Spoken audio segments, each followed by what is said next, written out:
السلام عليكم ورحمة الله تعالى وبركاته. الحمد لله وكفى وسلام على عباده الذين اصطفى. أما بعد فأعوذ بالله من الشيطان الرجيم. بسم الله الرحمن الرحيم. وما أرسلناك إلا رحمة للعالمين. وقال رسول الله صلى الله عليه وسلم: إن الله تعالى بعثني بالسيف بين يدي الساعة، وجعل رزقي تحت رمحي أو ظل رمحي، أو كما قال النبي عليه الصلاة والسلام. اللهم صل على محمد وعلى آل محمد كما صليت على إبراهيم وعلى آل إبراهيم إنك حميد مجيد. اللهم بارك على محمد وعلى آل محمد كما باركت على إبراهيم وعلى آل إبراهيم إنك مجيد. سبحانك لا علم لنا إلا ما علمتنا إنك أنت العليم الحكيم. اللهم انفعنا بما علمتنا وعلمنا ما ينفعنا وزدنا علما. اللهم اجعل عملي كله صالحا واجعله لوجهك خالصا ولا تجعل لأحد سواك فيه شيئا. الحمد لله মহান রব্বুল আলামিনের অসংখ্য অগণিত শুকরিয়া, তিনি আমাদেরকে এই মোবারক দিনে তার ঘরে আসার তৌফিক দান করেছেন। অসংখ্য অগণিত নিয়ামতের মধ্যে ডুবে রেখেছেন। আলহামদুলিল্লাহ। মুহতারাম হাজিরিন, আমি এবং আপনি আমরা সবাই শান্তিতেই বসবাস করতে চাই। কি বলে না? শান্তিতে বসবাস করতে চাই। যে আমার হক আমি যেন পুরোপুরিভাবে পেয়ে যাই, আমি যেন কারো দ্বারা নির্যাতিত নিপীড়িত হই, আমার দ্বারা যেন কেউ নির্যাতিত নিপীড়িত না হয়, এবং সমাজে কোনো ধরনের বিশৃঙ্খলা, চুরি ডাকাতি, রাহাজানি, হত্যা, গুম, দর্শন কিছুই যেন না হয়। পুরা সমাজটা যেন একটা রহমতের সমাজ হয়, শান্তির সমাজ, যে সমাজে মারামারি রাহাজানি থাকবে না, কোনো ভয় থাকবে না। প্রত্যেকটা মানুষ রাতের দিকটাকে আর জঙ্গলের ভেতর দিয়ে কি একাকি যাবে, সে কোনো ভয় করবে না। এটা আমার আর আপনার যাদের অন্তরে কোনো কঠিনতা নেই, যাদের অন্তরে কোনো খারাপই নেই, প্রত্যেকটা মানুষের চাওয়া এবং কামনা এমনটাই। কি বলেন না? আল্লাহ তাআলাও এটাই চান, সমাজে রক্তপাত যেন না হয়, পুরো মারামারি যেন না হয়, পুরো সমাজ, পুরো বিশ্ব যেন সুন্দর থাকে। কি বলেন?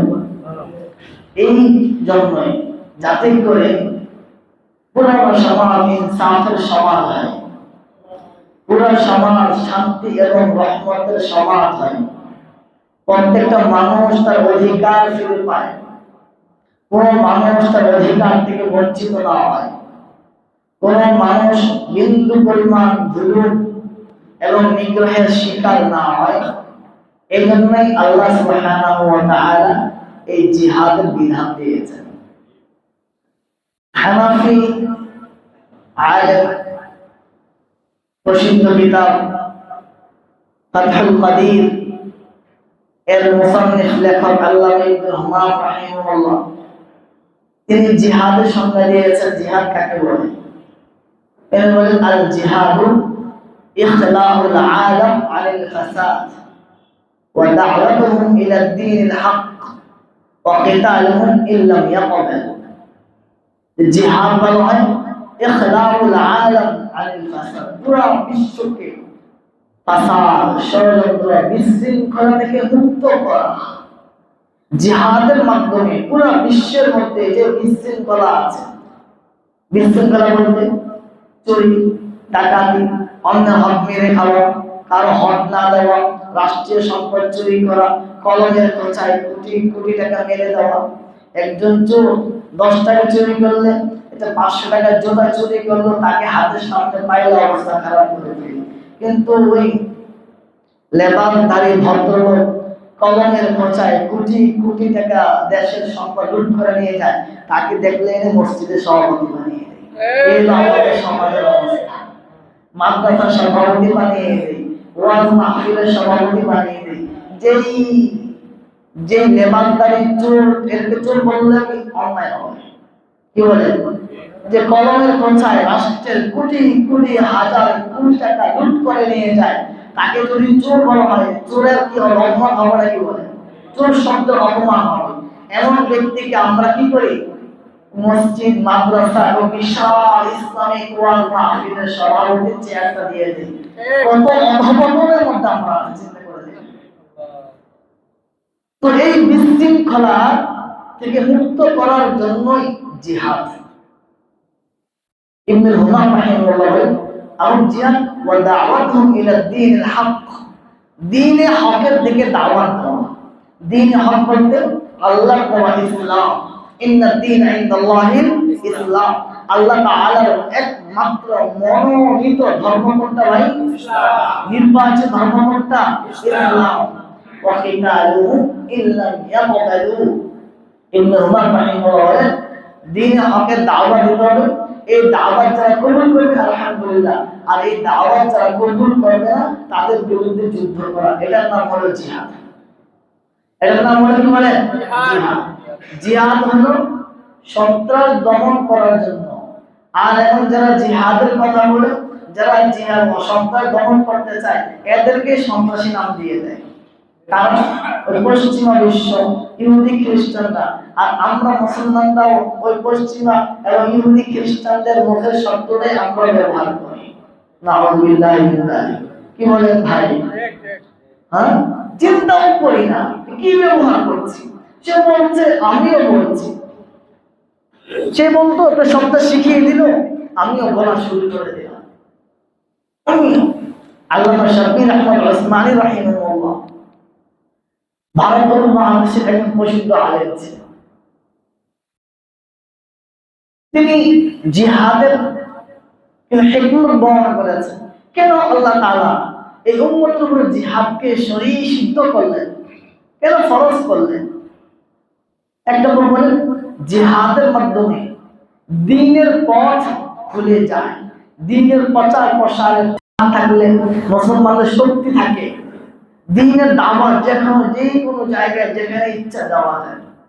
এখন আমরা দ্বীনের দাওয়াত দিতে পারি কি পারি না বলেন তো ভাই? পারি না? অবশ্যই পারি। আসলে কি পারি? পূর্ণাঙ্গ দ্বীনের দাওয়াত দিতে পারি? আচ্ছা বলেন ভাই, পূর্ণাঙ্গ দ্বীনের দাওয়াত দিতে পারি? যেই দ্বীন নিয়ে নবী এসেছিলেন, যেই দ্বীন নিয়ে আল্লাহ তাআলা নবীকে পাঠিয়েছিলেন, যে দ্বীনকে বিজয়ী করার জন্য, যে দ্বীনের প্রচার প্রসারের জন্য আল্লাহ তাআলা নবীকে পাঠিয়েছেন, যে দ্বীনের দাওয়াত নবী দিয়েছেন, সাহাবায়ে কেরাম দিয়েছেন, সেই দ্বীনের দাওয়াতকে আমরা দিতে পারি বর্তমানে? কি বলেন? আসতে বলতেছেন কি? বুঝে আসতেছে না? কারো দ্বিমত আছে নাকি? কি বলেন? কারো দ্বিমত আছে? তাহলে এই দ্বীনের দাওয়াত তো শাব্বির উসমানী বলেন জিহাদ থাকলে দ্বীনের সম্পূর্ণাঙ্গ দ্বীনের দাওয়াত দেওয়া যাবে। অন্যান্য দিনে দাওয়াত দেওয়া যাবে। আজকে যদি বলা হয় চুরি করেছে হাত কেটে দাও, ওই ইহুদি খ্রিস্টান আসবে না, ট্রাম্প আসবে না, মোদি আসবে না, ওই বাংলাদেশের আমার আপনার মতো মুসলমান ভাই বোনেরা বলবে এই হুজুরকে ধরো জেলে নাও। কি বলেন ভাই? বলবে কিনা বলেন তো? এই যে চোরি গুলো হাত কাটবে, এটা আমার কথা না, কোরআনের কথা, এটা আল্লাহর কথা কিনা বলেন তো ভাই? তো আল্লাহর কথা, এটা মুসলমান দেশ, মুসলিম সমাজে আল্লাহর কথা বললে জেলে যেতে হবে কেন? এটা কি মুসলিম দেশ, মুসলিম সমাজ? কি বলেন? আমরা কি নামে তো আছি মুসলিম, বাস্তবিক পক্ষে কি আমরা মুসলমান আছি বলেন? যে মুসলমানদের সামনে কোরআনের কথা বলা যায় না, আল্লাহর কথা বলা যায় না, সুন্নাহর কথা বলা যায় না, এটা কেমন মুসলিম বলেন? এরা কেমন মুসলিম? তো সাব্বির আহমদ ওসমানী বলেন জিহাদের দ্বারা, 2 নম্বর বলেছেন জিহাদের দ্বারা যে বিশৃঙ্খলা আছে সমাজে, অনিষ্টতা, খারাপ লোকেরা আছে, সন্ত্রাস, এদেরকে দমন করা যায়। কি করা যায় বলেন তো ভাই? এদেরকে দমন করা যায়। 3 নম্বর বলেছেন জিহাদের দ্বারা আল্লাহর কালেমা বুলন্দ হয়, ইসলাম বিজয়ী হয়, আল্লাহর কালেমা লা ইলাহা ইল্লাল্লাহ এটা বিজয়ী হয় এবং কুফর দমন হয়। এখন কি বলেন, বাংলাদেশে সারা বিশ্বে মুসলিম দেশগুলোতে আল্লাহর কালেমা বিজয়ী নাকি কুফফারদের কালেমা বিজয়ী? কি বলেন? বুঝে শুনে বলেন আল্লাহ কারটা বিজয়ী বলেন? মুসলিম বিশ্বগুলো, মুসলিম রাষ্ট্রগুলো কোরআন সুন্নাহর আইন দিয়ে পরিচালিত হয় নাকি ব্রিটিশ আইন দিয়ে পরিচালিত হয়? কাদের আইন দিয়ে বলেন তো ভাই? কাদের আইন দিয়ে পরিচালিত হয়? আমাদের বাংলাদেশের আদালত বলেন আর যেটাই বলেন, এখানে কি কোন ল চলে বলেন? ব্রিটিশ ল চলে না এখানে? ব্রিটিশদের তৈরি করা লই তো চলে এখানে। বলে এটাও আল্লাহ। 4 নম্বর একটা বিষয় দেখেন, বড় একটা হিকমত। মনে করেন বাংলাদেশে সেনাবাহিনীর মধ্যে 2টা গ্রুপ হয়ে গেল। একটা গ্রুপ বিদ্রোহ করলো বাংলাদেশ সরকারের বিরুদ্ধে, আরেকটা গ্রুপ বাংলাদেশ সরকারের পক্ষে। এখন বলেন তো, যে গ্রুপটা সরকারের পক্ষে আছে ওই গ্রুপটা বিদ্রোহী গ্রুপকে দমন করবে কিনা বলেন? দমন করবে কিনা? গ্রেফতার করবে, মেরে ফেলবে, হত্যা করে ফেলবে, ব্রাশ ফায়ার করবে, যা কিছু করার করবে। এই যে বিদ্রোহী গ্রুপকে ব্রাশ ফায়ার করবে, মারবে, কাটবে, এটা নিয়ে এই যে কাজটা করলো, মারা, কাটা, ব্রাশ ফায়ার দেওয়া, খারাপ কাজ নাকি বলে? এই বিদ্রোহী গ্রুপকে মারার কারণে বাংলাদেশের বা বিশ্বের কোনো মানুষ কেড়ে নিয়ে কোনো কথা বলবে বলে? এটা বিদ্রোহী গ্রুপ, এদেরকে মারতেই পারে। তো সাব্বির আহমদ ওসমানী বলেন বুঝেন এই জমিনটা কার ভাই? এই জমিনটা কার? আল্লাহ। আল্লাহর জমিনে থেকে আল্লাহর আনুগত্য করবা না, আল্লাহর আনুগত্য না করা মানে হলো আল্লাহর সাথে বিদ্রোহ করা। 2টা গ্রুপ হয়ে যাবে। একটা গ্রুপ আল্লাহর অনুগত বান্দা, আল্লাহর অনুগত সৈনিক, আরেকটা গ্রুপ বিদ্রোহ করবে, এরা বিদ্রোহী গ্রুপ। তো আল্লাহ তাআলা অনুগত বান্দা যারা আছেন তাদেরকে বলবেন, এই যারা বিদ্রোহ করেছে এদেরকে ধরো, মারো, জেলে নাও, জবাই করো, যা ইচ্ছা তাই করো, এই অধিকার আমি আল্লাহ তোমাদেরকে দিয়ে দিলাম। এটাই বলেছি। তো বাংলাদেশে একটা রাষ্ট্রে বিদ্রোহী গ্রুপকে হত্যা করলে সবাই বাহবা দেয়, বিদ্রোহ দমন করা হয়েছে, কোনো কথা নেই। তুরস্কে বিদ্রোহ করেছিল, সরকার দমন করেছে, সবাই খুশি। তো আল্লাহর এই জমিনে আল্লাহর বিদ্রোহী যারা আছে এদেরকে দমন করলে এখানে কথা হয় কেন? এই সমস্ত মুসলমান আল্লাহর নির্দেশ মোতাবেক, আল্লাহর অনুগত বান্দারা, আল্লাহর বিদ্রোহী যারা আছে এদেরকে হত্যা করে, জবাই করে, এদেরকে মারে, কাটে, জেলে নেয়, বন্দি করে, এদেরকে নিয়ে যারা কথা বলবে এরা কি মুসলমান থাকতে পারে বলে? এদেরকে, এই বিদ্রোহী গ্রুপকে দমন করতেই হবে। দমন করার রাস্তা কোনটা? সেটা আল্লাহ তাআলা কি দিয়েছে বলেন তো ভাই? জিহাদ। আরেকটা বিষয় আছে, হলো 2টা অপশন।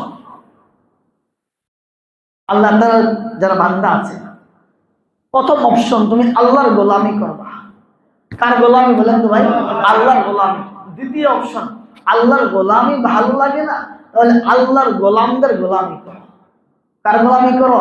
আল্লাহর গোলামদের গোলামি করো। মানে কি? তুমি গোলাম হয়ে থাকো, গোলাম, আল্লাহর গোলামি করো। ভালো লাগে না? তুমি যুদ্ধ মারা যাও, অথবা তুমি সন্ধি করো, চুক্তি করো, অথবা তুমি কি আসো বন্দী হয়ে ওই মুসলমানদের গোলাম এবং দাসী হয়ে তুমি বুঝে আসছে ভাই। এবং আরেকটা বিষয় হলো, দেখেন আরেকটা হিকমত, একজন মানুষের শরীরে একটা ফোড়া হয়েছে, ফোড়া, কি বলেন না, কি হয়েছে? বিষাক্ত ফোড়া হয়েছে। ডাক্তারের কাছে গিয়েছে, ডাক্তার বলে কি করতে হবে? এই ফোড়া অপারেশন করতে হবে। এখন যারা গেল তারা বললো, ডাক্তার আপনি এত অসভ্য কেন? এই রক্ত বের করবেন, কাটাকাটি করবেন, এটা তো খারাপ কাজ। কি বলেন ভাই? রক্ত বের করা, কাটাকাটি খারাপ কাজ না ভালো কাজ? কাটাকাটি খারাপ কাজ না? আপনি কেন এমন অসভ্য, আপনি কাটাকাটি করবেন? আচ্ছা বলেন তো, এখানে এই ফোড়াটা কাটাকাটি করা ভালো কাজ না কাটা ভালো কাজ? কোনটা? কাটাটা ভালো। কেন? এই ফোড়া যদি না কাটা হয়, এটা কি হয়ে যাবে? আস্তে আস্তে ছড়িয়ে ছড়িয়ে পুরা শরীর ক্যান্সারে আক্রান্ত হয়ে যাবে। কি বলে? এই পুরা শরীরতে ক্যান্সার আক্রান্ত থেকে বাঁচাতে হলে অবশ্যই এই ফোড়াকে কেটে ফেলতে হবে। এরকম ঠিক ইসলামের জন্য, মুমিনদের জন্য এই জমিনের বিষ ফোড়া হলো ওই কুফাররা, কাফেররা, আল্লাহর দ্রোহী যারা আছে, আল্লাহর বিদ্রোহী যারা আছে, এদেরকে ওই জমিন থেকে অপারেশন করে যদি কেটে ফেলা না হয়, তাহলে পুরা শরীর, পুরা ইসলাম, পুরা মুসলিম জগৎ ক্যান্সারে আক্রান্ত হয়। এই জন্য জিহাদ বাস্তবে আজকে কি হয়েছে? যেখানে জিহাদ আমরা সবাই কিন্তু ক্যান্সার আক্রান্ত। এখন কাফেরদের কথাটা আমাদের ভালো লাগে, কোরআনের কথা আমাদের বেশি ভালো লাগে না। কোরআনের কথা ভালো লাগে না আমাদের, কোরআনের কথা বিশ্বাস হয় না। বিবিসি, সিএনএন, এই সমস্ত যে মিডিয়াগুলো আছে, ওগুলোর কথা যেরকম মজা লাগে, হুজুরদের কথা, কোরআনের কথা, সুন্নাহর কথা মজা লাগে না। আমরা মুসলমান। আরে ভাই, আল্লাহ তাআলা বলে মুসলমান নির্যাতিত, তুমি কি করবা? আল্লাহ বলে, আমা লাকুম লা তুকাতিলুনা ফি সাবিলিল্লাহ ওয়াল মুস্তাদআফিনা মিনার রিজাল ওয়ান নিসা ওয়াল বিলদান আল্লাযীনা মিন হাদিল ক্বরিয়াতি আল্লানা মিন লাদুনকা ওয়ালিয়্যা ওয়াজআল লানা মিন লাদুনকা আসীরা। আল্লাহ বলে, কি হয়েছে তোমাদের? যুদ্ধ করছো না কেন তোমরা? অথচ দুর্বল, অসহায় নারী পুরুষরা তারা বলছে, রব্বানা আখরিজনা মিন হাদিল ক্বরিয়াতি যালিমি আহলুহা, ও আমাদের রব, আমাদেরকে নির্যাতিত, অত্যাচারী এই জনপদ থেকে আমাদেরকে বের করে দেন, আমাদেরকে বের করে নিয়ে যান। আজকে ফিলিস্তিনের অবস্থা আমাদের সামনে কিছুটা আছে, কাশ্মীরের অবস্থা আমাদের সামনে পুরোপুরি নেই, উইগুরের অবস্থা আমাদের সামনে একেবারে নেই। বর্তমান বিশ্বে সবচেয়ে খারাপ অবস্থায় আছে ওই পূর্ব তুর্কিস্তান, জিনজিয়াং প্রদেশ তথা চীনের উইগুরের মুসলমানরা। তাদের মধ্যে এত কষ্টে, তাদের এই নির্যাতনের কাহিনীগুলো আমাদের চোখের সামনে আসে না। তো আজকে মুসলমান দুনিয়া নিয়ে ব্যস্ত আছে, দুনিয়া নিয়ে ব্যস্ত। আল্লাহ বলেন, তুমি যুদ্ধ করছো না কেন? তোমার মুসলিম ভাই বোনদেরকে নির্যাতন থেকে বাঁচানোর জন্য। আর আমি আপনি কি চাই? কাফেরদের মাধ্যমে, ওই জাতিসংঘ, কুফরি সংঘের মাধ্যমে, যে কুফরি সংঘের প্রতিষ্ঠা হয়েছিল কুফফারদেরকে হেফাজতের জন্য, কুফফারদের পক্ষে সাফাই গাওয়ার জন্য, মুসলমানদের বিন্দু মাত্র স্বার্থের জন্য ওই কুফরি সংঘ নামক জাতিসংঘের প্রতিষ্ঠা হয়নি। আর আমি আপনিও ওই জাতিসংঘের দ্বারস্থ হতে চাই মুসলমানদের কি জন্য? শান্তির জন্য। এটা কি আদৌ সম্ভব বলেন তো ভাই? আদৌ সম্ভব? আদৌ সম্ভব না। আমি আপনি সবাই ইসলাম, পূর্ণাঙ্গ ইসলাম মানতে রাজি না। অথচ নবীজি সাল্লাল্লাহু আলাইহি ওয়াসাল্লাম, আমরা সবাই যে কাজ করি ওই কাজ নিয়ে সন্তুষ্ট। আমরা নবীওয়ালা কাজ করি, নবীওয়ালা কাজ করতে হয়। নবী যে সমস্ত কাজ, সবগুলোই তো নবীওয়ালা কাজ। নবীজির কাজ কে ছিল? নবীজি সাল্লাল্লাহু আলাইহি ওয়াসাল্লাম বলেন, ইন্নাল্লাহ তাআলা বাআতানি বিসাইফ বাইনা ইয়াদাই সাআহ, আল্লাহ তাআলা আমাকে কিয়ামতের পূর্বে তরবারি নিয়ে পাঠিয়েছেন। সুবহানাল্লাহ। নবী নবীর সাইফ, তরবারি ওয়ালা নবী, নবীর মালহামা, নবী যোদ্ধা নবী বলে। আল্লাহ নবীজি বলেন, আমাকে আল্লাহ তাআলা কিয়ামতের পূর্বে তরবারি নিয়ে পাঠিয়েছেন। ওয়া জাআলা রিজকি তাহতা রুমহি, এবং আমার রিজিক বর্ষার নিচে রেখেছেন। সুবহানাল্লাহ। আও তাহতা যিল্লি রুমহি, অতঃ নবীজি বলেন আমার রিজিক হলো বর্ষার ছায়ার নিচে। সুবহানাল্লাহ। কেন? এটা কেন? আল্লাহ তাআলা নবীজির উপরে কি করেছেন? জিহাদকে ফরজ করেছেন।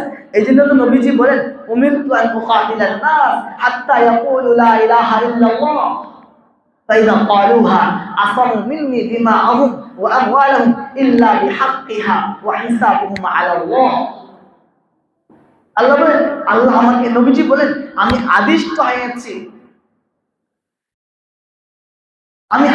হয়েছি সবার বিরুদ্ধে যুদ্ধ করব যতক্ষণ তারা লা ইলাহা ইল্লাল্লাহ বলবে। কি বলবে বলেন? লা ইলাহা উমিরতু আন উকাতিলান নাস, আমি মানুষদের বিরুদ্ধে যুদ্ধ করতে আদিষ্ট হয়েছি হাত্তা ইয়াকুলু লা ইলাহা ইল্লাল্লাহ ফাইযা ক্বালুহা, যখন তারা লা ইলাহা ইল্লাল্লাহ বলে ফেলবে আসামু মিন্নি দিমাআহুম ওয়া আমওয়ালাহুম, এই লা ইলাহা ইল্লাল্লাহ বলার কারণে তারা আমার থেকে তাদের রক্ত এবং তাদের সম্পদ নিরাপদ করে নিল। আর তাদেরকে হত্যা করা হবে না, তাদের সম্পদ আমাদের গনিমত হবে না। যে লা ইলাহা ইল্লাল্লাহ বলে ফেলবে, ইল্লা বিহাক্কিহা, তবে যদি সে কোনো অন্যায় করে সেটা হিসাব ভিন্ন হবে। হিসাবুহুম আলাল্লাহ, হিসাবুহুম আলাল্লাহ। এই যে জিহাদ, লাম ইয়াকুনিল কিতালু ফি গায়রি হাক্কিন মিনাল আমবিয়া মা'মুরান বিহি খুস্সা রাসূলুল্লাহ সাল্লাল্লাহু আলাইহি ওয়াসাল্লাম বিযালিক। আমাদের নবীজি ছাড়া ইতিপূর্বে আর কোন নবীর জন্যই এই জিহাদ ফরজ ছিল না, জিহাদের মা'মুর বিহি নির্দেশিত ছিল না। একদম আমাদের নবীর সাথে খাস আমাদের নবীর উপরে জিহাদকে ফরজ করা হয়েছে। এই জন্য নবীজির সিফাত তাওরাত, এই তাওরাত মুসা আলাইহিস সালামের উপরে নাযিল হয়েছে, সে তাওরাতের মধ্যে নবীজির যে সিফাত বর্ণনা করা হয়েছে ওই সিফাতগুলোর মধ্যে একটা সিফাত বলা হয়েছে ওয়াসিফাতুহু নবিয়ুল মালহামা, আর শেষ নবী মুহাম্মদ সাল্লাল্লাহু আলাইহি ওয়াসাল্লামের সিফাত হলো তিনি হলেন যোদ্ধা নবী। সুবহানাল্লাহ। ওয়াসিফাতুহু নবিয়ুল মালহামা, আর কি বলা হয়েছে ওয়া আইনাহু হামরাওয়ানি মিন শিদ্দাতিল কিতাল, তিনার দুই চোখ প্রচন্ড যুদ্ধের কারণে রক্তিম থাকবে। ওয়াসিফাতু উম্মতিহি, আর নবীর উম্মতের সিফাত হলো আনাজিলুহুম ফি সুদুরিহিম ওয়া আওয়াসুয়ুফুহুম আলা আওয়াতিহিম। ওই তাওরাতের মধ্যে নবীর উম্মতের, শেষ নবীর উম্মতের সিফাত বর্ণনা করা হয়েছে। তাদের কিতাব থাকবে তাদের বক্ষে, আর তাদের তরবারি থাকবে তাদের কাঁধে। কত শব্দ বলেছিলাম নাকি বলেছিলাম? কিতাবও লাগবে, তরবারিও লাগবে। শুধু কিতাব সমস্যা, শুধু তরবারি এটাও কি সমস্যা। তো তাওরাতের মধ্যে এই শেষ নবী আমার আপনার সিফাত বর্ণনা করা হয়েছে। আমার আপনার কিতাব থাকবে বক্ষে, কোরআন সুন্নাহ বক্ষে, আর তরবারি থাকবে আমাদের কাঁধে। এরপর নবীজি বলেন as-suyufu ardiyatul ghuzat, তরবারি হলো যোদ্ধাদের চাদর। সুবহানাল্লাহ।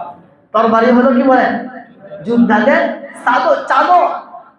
নবীজি সাল্লাল্লাহু আলাইহি ওয়াসাল্লাম দেখেন, এখন তো আমরা অস্ত্রের আলোচনা করা, অস্ত্রের কথা বলা, অস্ত্র কিনা এগুলো আলোচনা করতে চাই না। কেন? এগুলো নবীওয়ালা কাজ না। অনেক বড় বড় আলেমরা এগুলো করে না, এগুলো করে। অথচ দেখেন নবীজি সাল্লাল্লাহু আলাইহি ওয়াসাল্লাম তাবুকের যুদ্ধ, তায়েফের যুদ্ধ, হুনাইনের পরে তায়েফের কিলা অবরোধ করলেন, ভাঙতে পারছেন না। সালমান ফারসি রাদিয়াল্লাহু তাআলা আনহুর পরামর্শে মিনজানিক বানিয়ে আক্রমণ শুরু করলেন।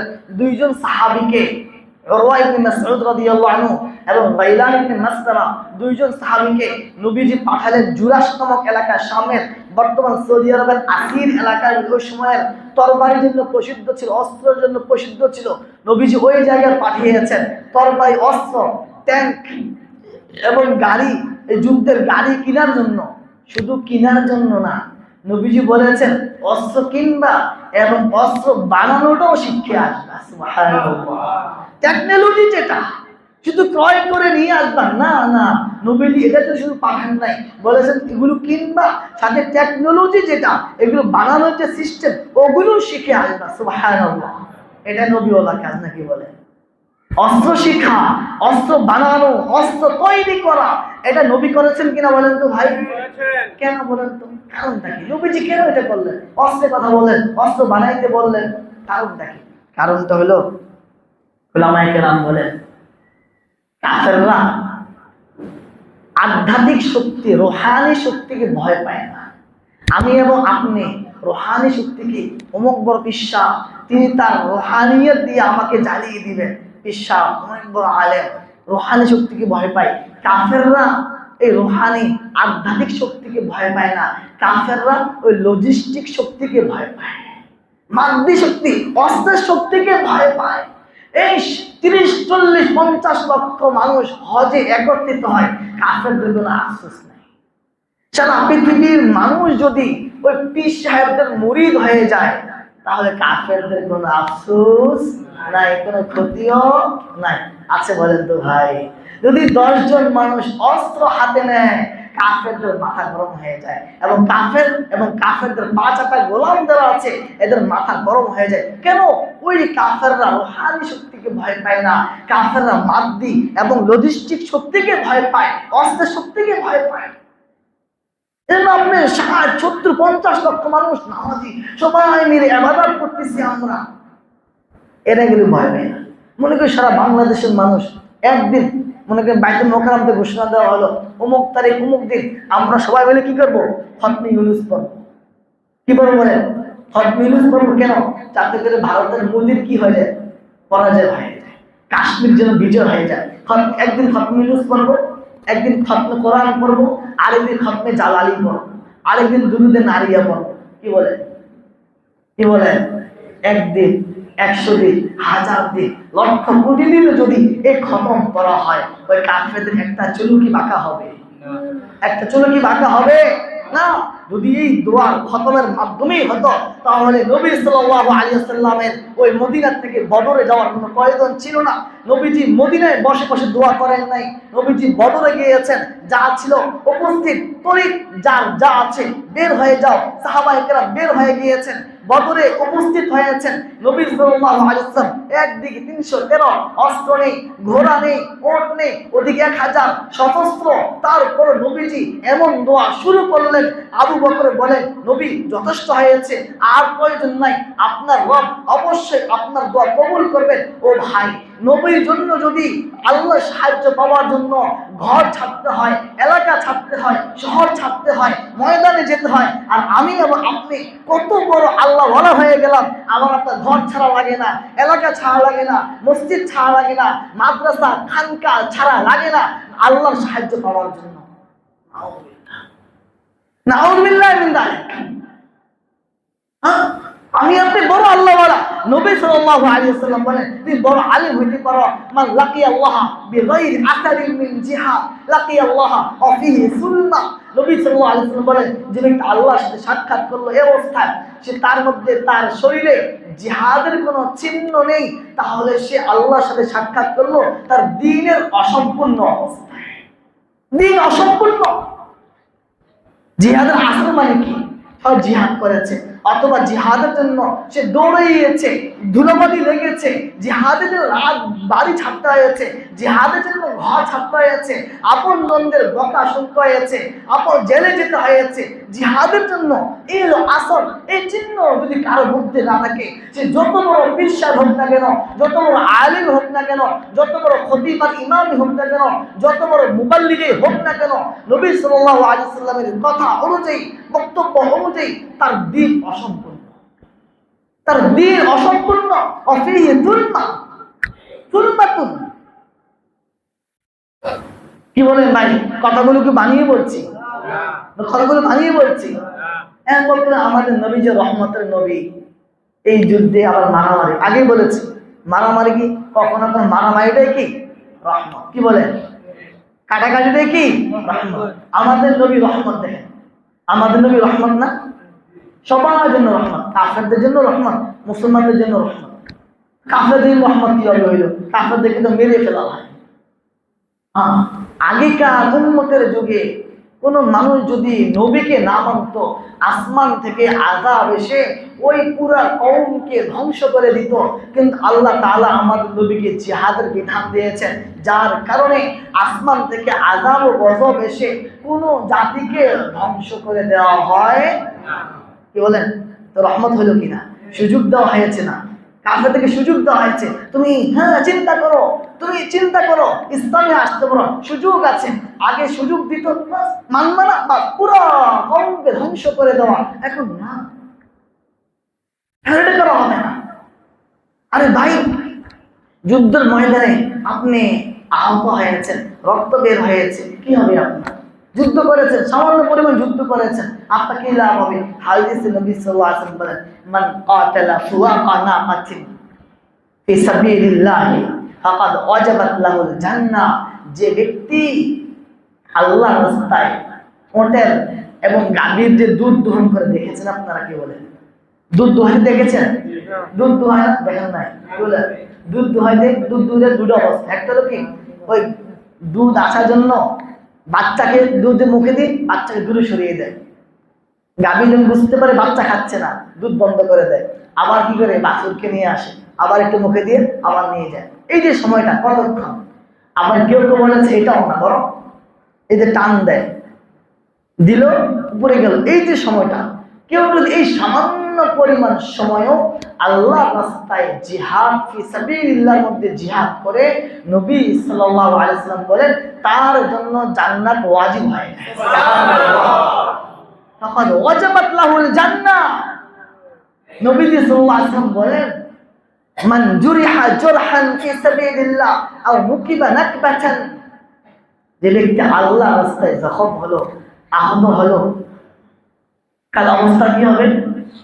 তা সে যখন কাল কিয়ামতে উঠবে, কাল কিয়ামতে উঠবে, কাআবজারি মা কানাত লাউনুহা লাউনুজ জাফরান ওয়া রিহুহা রিহুল মিস্ক। যে ব্যক্তি ময়দানে জিহাদে সামান্য আহত হয়েছে, রক্ত বের হয়েছে, কাল কিয়ামতে যখন হাসরের ময়দানে উঠবে, মনে করে হাতের মধ্যে এই জায়গায় আহত হয়েছিল দুনিয়াতে, তাহলে নবীজি বলেন এ তার হাত থেকে রক্তের ফোয়ারা, রক্তের ঝর্ণা চালু হয়ে যাবে। সুবহানাল্লাহ। রক্ত ঝরতে থাকবে। মানুষ দেখে বলবে, হায় রক্ত বের হচ্ছে কেন? সবাই বলবে এই তো শহীদ, সে তো আল্লাহর রাস্তার মুজাহিদ ছিল। এবং তার রক্তের রং কেমন হবে? নবীজি বলেন লাউনুহা লাউনুজ জাফরান। জাফরান ছিলেন, জাফরান রেড গোল্ড যেটাকে বলা হয়, লাল সোনা যেটাকে বলা হয়, এই জাফরানের কালার হবে, রক্তের কালার। আর এই রক্তের ঘ্রাণ কি হবে জানেন? নবীজি বলে রিহুহা রিহুল মিস্ক। তার এই রক্তের ঘ্রাণ হবে মিশক আম্বরের ঘ্রাণ। সুবহানাল্লাহ। তার এই ঘ্রাণটা মিশক আম্বরের ঘ্রাণ, এটাও বলা হয়েছে আমরা বুঝি বিধায়। কেন? দুনিয়ার মধ্যে সবচেয়ে বেশি ঘ্রাণ কিসের? মিস্কের। এই জন্য মিস্কের কথা বলা হয়েছে, অন্যথায় তার এই রক্তের ঘ্রাণ মিস্কের তাই চাইতে অনেক অনেক বেশি সুঘ্রাণ। সুবহানাল্লাহ, সুবহানাল্লাহ। কি বলেন ভাই? কি বলেন? আজকে টাকা নেপালে শুরু হয়েছে নতুন করে, দেখেছে, খবর দেখেছেন আপনারা? নেপালে মুসলমানদের মসজিদ ভাঙতেছে, মুসলমানের ঘর বাড়ি ব্যবসা প্রতিষ্ঠান ভাঙতেছে, মুসলমানদের উপর আক্রমণ করতেছে। হিন্দুস্তানে, পাকিস্তানে, জম্মু কাশ্মীর আর আজাদ কাশ্মীর, জম্মু কাশ্মীরে ভারতীয় মালাউনরা আক্রমণ করে, আর আজাদ কাশ্মীরে ওই পাকিস্তানের নাপাক বাহিনী আক্রমণ করে। যে এদের বিধান, সংবিধান তো এক, সব তো একই লয় ফলো করে, নাম হয়তো ভিন্ন, একই ফলো। ওদিকে আরাকান, উইগুর, গাজার অবস্থা, গাজা চুক্তি, যুদ্ধ বন্ধে চুক্তি আছে, কিন্তু প্রতিদিন মারা যাচ্ছে, ঘর শহীদ করে দেওয়া হচ্ছে। কেউ নেই মুসলমানদের, কেউ নেই মুসলমানদের। গাজার অবস্থা দেখেন, গাজার অবস্থা কি বলেন, উইগুরের মুসলমানদের অবস্থা। কালকে একটা ভিডিও দেখলাম, একটা ভিডিওর মধ্যে দেখা যাচ্ছে, একটা মনে করেন এক ঘরের পুরুষকে বন্দি করে নিয়ে যাওয়া হয়েছে, তার বিবি ঘরে আছে, আর ওই তার ঘরের মধ্যে 3 জন হান চাইনিজকে এদের একে দেওয়া হয়েছে। এক খাটের মধ্যে ওই 3 হান চাইনিজ আর ওই মুসলমানের স্ত্রী একসাথে ঘুমিয়ে আছে। একটু কল্পনা করেন, একটু চিন্তা করেন। আমার আপনার চিন্তায় আসবে না। কেন? আমাদের এই সমাজে আল্লাহ তাআলা এমন নাখান্দা স্বামীও আছে যে স্বামী তার স্ত্রী দিয়ে যৌনকর্ম করায়, স্ত্রীদের যে টাকা কামাই করে। আছে কিনা বলেন তো ভাই? বুঝে আসবে, একটু চিন্তা করেন। যারা সচ্চরিত্র আছেন, স্বামী আদর্শ স্বামী আছে, একটু চিন্তা করেন, আপনি ঘরে নেই, আপনার স্ত্রীর সাথে ভিন্ন পুরুষ শুয়ে আছে, আপনার মেয়ের সাথে ভিন্ন পুরুষ শুয়ে আছে। একটু চিন্তা করেন তো ভাই। এটা 2016 সাল থেকে শুরু হয়েছে। মুসলমান পুরুষদেরকে গ্রেফতার করে নিয়ে যায়, আর চাইনিজ এরা কর্তৃপক্ষ এরা নাম দিয়েছে দাদার কেট নাম দিয়ে, এখানে ওই মুসলমান পুরুষ নিয়ে গিয়ে ওই মুসলমান যে স্ত্রী আছে তার মেয়ে আছে এদের সাথে ওই চাইনিজ পুরুষদেরকে দিয়ে দেয়, এরা আসে থাকে একসাথে থাকে। একটু চিন্তা করেন ভাই, হাজার হাজার মসজিদ ভেঙে দেওয়া হয়েছে, হাজার মাদ্রাসা ভেঙে দেওয়া হয়েছে, মদের বার বানানো হয়েছে। আমাদের কোনো দায়িত্ব নেই। আমাদের দায়িত্ব হলো নিজের চিন্তা করা আর কিভাবে একটার পর একটা বাড়ি বানানো যায়, গাড়ি বানানো যায়, আমার ছেলে সন্তানকে নিয়ে চিন্তা করা। এটাই তো আমার দায়িত্ব। কি বলেন? এটাই তো আমার দায়িত্ব। তো জিহাদ যদি থাকতো, জিহাদ এই সমস্ত এগুলো যদি বন্ধ করতে চান, মুসলমানদের এই অধিকার ফিরিয়ে আনতে চান, তাহলে অবশ্যই জিহাদ লাগবে। জিহাদ লাগবে। কি বলেন? বুঝে আসছে? জিহাদ কি সন্ত্রাস? কি বলেন? জিহাদ কি সন্ত্রাস না সন্ত্রাস দমনের জন্য জিহাদ? সন্ত্রাস দমনের জন্য জিহাদ। হ্যাঁ, ওই কোরআন এবং অস্ত্র দুইটাই লাগবে। শুধু কিতাব দিয়ে হবে না, আবার শুধু অস্ত্র দিয়ে হবে না। অস্ত্র আছে কিতাব নেই, এটা হবে না, এটা হবে না ভাই। নবীজি সাল্লাল্লাহু আলাইহি ওয়াসাল্লামের জিন্দেগিটা দেখেন তো। 63 বছর জিন্দেগিতে 40 বছর নবুয়ত প্রাপ্তির পূর্বে 23 বছর নবুয়ত প্রাপ্তি, মক্কায় 13 বছর, প্রথম 3 বছর গোপনে দাওয়াত, পরে 7 বছর কি প্রকাশ্যে দাওয়াত, প্রকাশ্যে দাওয়াত। এরপর নবী সাল্লাল্লাহু আলাইহি ওয়াসাল্লাম মদিনায় আসার পরে কি করলেন? দ্বিতীয় হিজরিতে জিহাদের বিধান নাজিল হলো, দ্বিতীয় হিজরিতে বদরের যুদ্ধ হলো, তৃতীয় হিজরিতে উহুদের যুদ্ধ হলো, চতুর্থ হিজরিতে এই যে ছিল ইহুদিদের যে বনু নজির ছিল এদেরকে ওখানে মদিনাতে বের করে দেওয়া হয়েছে। পঞ্চম হিজরিতে খন্দকের যুদ্ধ, বনুল মুস্তালিকের যুদ্ধ হলো। ষষ্ঠ হিজরিতে হুদাইবিয়ার সন্ধি হলো। সপ্তম হিজরিতে খায়বারের যুদ্ধ হলো। অষ্টম হিজরিতে মক্কা বিজয় গজওয়ে মুতা হলো। নবম হিজরিতে গজওয়ে তাবুক হলো। দশম হিজরিতে নবী সাল্লাল্লাহু আলাইহি ওয়াসাল্লামের হিজরত, নবী সাল্লাল্লাহু আলাইহি ওয়াসাল্লাম হজ করলেন। 11 হিজরিতে নবীজি ইন্তেকাল হলো। এই বড় বড় যুদ্ধগুলোর কথা বলা হয়েছে। নবীজি সাল্লাল্লাহু আলাইহি ওয়াসাল্লাম জিন্দেগির শেষ 9টা বছর কিভাবে কেটেছে বলুন তো? কিভাবে কেটেছে? জিহাদের ময়দানে। এই কোরআনের আয়াত নাজিল হয়েছে। কখনো নবীজি মদিনায়, কখনো নবীজি বদরে, কখনো উহুদে, কখনো খন্দকে, কখনো বনির মুস্তালিকে, কখনো তাবুকে, কখনো খায়বারে, কখনো মক্কায়, কখনো হুনাইনে, কখনো তায়েফে নবীজি যুদ্ধের ময়দানে আছেন আর কোরআনের আয়াতগুলো এক একে নাজিল হয়েছে। সুবহানাল্লাহ। 400-এর উপরে জিহাদের আয়াত রয়েছে কোরআনে কারীমে। আল্লাহ সুবহানাহু ওয়া তাআলা আর কোন বিধানের এত স্পষ্ট, এত বিস্তারিত আলোচনা করেন। বুঝে আসছে কথা ভাই? নির্দিষ্ট অনেকগুলো সূরা জিহাদের উপর রয়েছে। সূরা আনফাল, সূরা তাওবা, সূরা আহজাব, সূরা মুজাদালা, সূরা সফ, সূরা আদিয়াত, সূরাতুল মুনাফিকুন। এই সূরাগুলো নির্দিষ্ট। সূরা মুহাম্মাদের অপর নাম তো সূরা কিতাল। সূরা মুহাম্মাদের অপর নাম কি? সূরা কিতাল, যুদ্ধ। আর অসংখ্য আয়াত রয়েছে। এরপর আমাদের এই বিধানটা নিয়ে কোনো আগ্রহ নেই। এই বিধানের সাথে আগ্রহ না থাকলে নবীজি বলেছেন নিফাকের মৃত্যু হবে। আল্লাহ আমাদেরকে মাফ করে দেন। সত্য আপনারা দেখেছেন আমাদের বাংলাদেশে ঢাকেশ্বরী মন্দিরে 2টা সমকামী এর বিয়ে হয়েছে। কি বলে শুনেছেন আপনারা? সমকামিতা ইসলামে হারাম না হালাল? জঘন্য পর্যায়ের হারাম। আমাদের বাংলাদেশের যে ব্রিটিশ ল আছে ওই আইনও কি হারাম। সেই একটা নিষিদ্ধ কাজ। ঢাকেশ্বরী মন্দিরে বাংলাদেশে প্রথম এই সমকামীদের বিয়ে প্রকাশ হয়ে গেছে। এখন পর্যন্ত সরকার কোনো ব্যবস্থা নিয়েছে কিনা আমার জানা নাই। কি বলে? কোনো ব্যবস্থা নিয়েছে? কোনো ব্যবস্থা নিয়েছে? আমার আপনার এগুলো নিয়ে কথা বলার প্রয়োজন আছে নাকি নাই? এর অভাব, এর ক্ষতি আমার আপনার উপর আসবে কিনা বলেন তো ভাই? কোথায় আছে আমরা বলেন? এই সমাজে সমকামীদের বিয়ে হয়, এটা মুসলিম রাষ্ট্র, দ্বিতীয় তৃতীয় মুসলিম রাষ্ট্র বলা হয়। এটা কেমন মুসলিম রাষ্ট্র যে রাষ্ট্রে সমকামিতার বিয়ে হয়, সমকামীদের বিবাহ হয়? কচু গাছে ফাঁসি দেওয়া দরকার আমার আপনার? এটা কি আমার আপনার জীবন? এটাই আমার আপনার ইসলাম? এটা আমার আপনার মুসলমানিত্ব? আমার আপনার কোনো ধরনের কোনো অনুভূতি উপলব্ধি নাই, চলছি খাচ্ছি আরামসে খাচ্ছি, হাসি খুশি আনন্দের কোনো অভাব নেই, কিন্তু কি হচ্ছে? স্পষ্ট কোরআনের সাথে বিদ্রোহ, আল্লাহর সাথে বিদ্রোহ, নবীর সাল্লাল্লাহু আলাইহি ওয়াসাল্লামের বিদ্রোহ ঘোষণা করে বাংলাদেশ সমকামিতা বিয়ে হচ্ছে। হ্যাঁ, এরপর কথা বললে ওই যারা সরকারের দল, হ্যাঁ সরকারের বিরুদ্ধে কথা বলছে, কি বলে এখন মুসলমান আছে নাকি নাই? আছে, এরাও তো মুসলমান। কি বলে সরকার ভালো কাজ করলো ভালো, খারাপ কাজ করলো খারাপ, খারাপ কাজ করলো ভালো, নাকি আমার দল আমার নেতা ভালো করলো ভালো, খারাপ করলো ভালো, এটাই কি নীতি?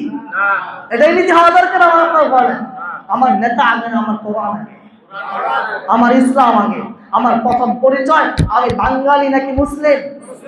বলে আমি কি বাঙালি নাকি মুসলিম? আমি, আমার প্রথম পরিচয় মুসলিম, আমি ইমানদার। আমার ইমান আগে, আমার আল্লাহ আগে, আমার নবী আগে, আমার কোরআন আগে, আমার সুন্নাহ আগে, এরপরে আমার দল, আমার নেতা নেত্রীর পরে এই দুনিয়ার জীবন। ভাই কথা বলা প্রয়োজন, যারা লেখালেখি করে তাদের লেখা প্রয়োজন, লেখেন, এগুলোর বিরুদ্ধে লেখেন, আল্লাহর জন্য লেখেন।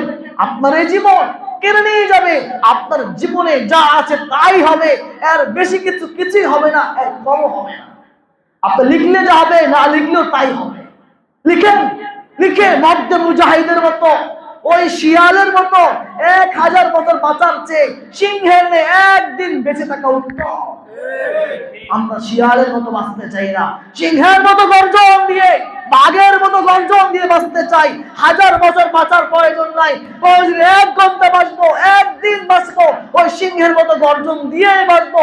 কোরআন সুন্নাহর বিরুদ্ধে কাজ হবে, কোরআন সুন্নাহর বিরুদ্ধে কাজ হবে, সেটার বিরুদ্ধে আমরা প্রতিবাদ করবই করবো ইনশাআল্লাহ। কি বলেন? আমি তো করবো ইনশাআল্লাহ। আমরা একমাত্র কাকে ভয় পাবো বলেন তো ভাই? আল্লাহ নাকি পুলিশকে, র্যাবকে, বিডিআরকে, আর্মি কিনা? কি বলেন? এগুলো তো সব আল্লাহর গোলাম। আমার আপনার রবকে বলেন তো ভাই? বর্তমান যারা ওই পাশ্চাত্যের, ওই ব্রিটিশ লয়ের গোলামি করে, এরা ব্রিটিশদের গোলাম, আর আমি এবং আপনি কোরআন সুন্নাহর গোলামি করব, আমি এবং আপনি হব আল্লাহর গোলাম। আমার রব আছে, আমি রবের গোলামি করি, আর তারা ব্রিটিশদের গোলামি করে। এখন সাহায্য কার উপর আসবে সেটা দেখার বিষয়। আল্লাহর গোলামি যারা করে, আল্লাহর নীতি হলো আল্লাহ তাআলা সাহায্যটা একটু দেরিতে দেন, পরীক্ষা নিয়ে দাঁড় তার করে দেন। নবীরা বলেন হাত্তা ইয়াকুলার রাসূল ওয়াল্লাযিনা আমানু মাআহু মাতা রাসূলুল্লাহ। এত কষ্ট মাসাতুল বাসা ওয়াদ-দাররা ওয়া যুলজিলু হাত্তা ইয়াকুলার রাসূল ওয়াল্লাযিনা আমানু মাআহু। এত কষ্ট, নবী এবং রাসূল এবং রাসূলের সাথে যারা ঈমানদার আছেন তারাও বলেছে মাতা রাসূলুল্লাহ, আল্লাহর সাহায্য কখন আসবে? আল্লাহ বলেন আলা ইন্না নাসরাল্লাহি কারীব, দাঁড়াও এখনো আসার সময় হয় নাই, আসবে, অচিরেই আসবে। আল্লাহর সাহায্য যখন আসার তখনই আসবে। আল্লাহর সাহায্য যখন আসবে তখন আল্লাহ ওই মশা দিয়ে ওই নমরুদকে মেরে দিবেন, ওই পানিতে ডুবিয়ে ফেরাউনকে মারবেন। ঠিক বর্তমানেও এই বিশ্বের ফেরাউন এবং নমরুদ যারা আছে এদেরকে মারার জন্য অনেক বড় শক্তির প্রয়োজন নাই, ক্ষুদ্র ক্ষুদ্র শক্তি দিয়েই আল্লাহ তাআলা এদেরকে মেরে দিবেন। সেই ক্ষুদ্র শক্তি আমি আপনি হয়তো রাজি আছেন ইনশাআল্লাহ? কি বলেন? প্রথম মাহাদার মুআওয়াল হতে রাজি আছেন ইনশাআল্লাহ? আল্লাহ তাআলা আমাদের সকলকে কবুল করেন, বোঝার তৌফিক দান করেন। আল্লাহ তাআলা আমাদের সকলকে তার দ্বীনের জন্য কবুল ও মঞ্জুর করেন, দ্বীনের উপরে অটল অবিচল রাখেন। আমিন। ওয়া আখিরু দাওয়ানা আলহামদুলিল্লাহ।